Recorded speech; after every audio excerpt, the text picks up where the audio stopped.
نوريكم أسهل طريقة تقادوا بها بطبوط معمر للمبتدئين. هاد الطريقة سهلة بزاف، تبعوا معنا حتى الآخر. أول حاجة كنجيبو كاس صغير، كنديرو فيه ملعقة كبيرة سكر سنيدة، كنضيفو معاها ملعقة خميرة العجينة حبوب ولا العادية، وكنزيدو عليهم شوية د الماء يكون دافي، وكنتركوهم لمدة 3 دقائق للتخمر.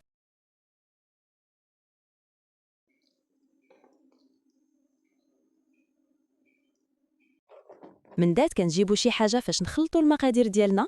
كنديروا زلافه عامره ديال دقيق الفرس، زلافه ما عامرش بزاف دقيق الفينو،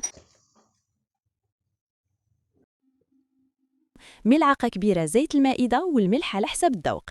كنضيفوا الخميره اللي وجدناها من بعد ما خمرات، وكنخلطوا كل شيء بالماء يكون دافي.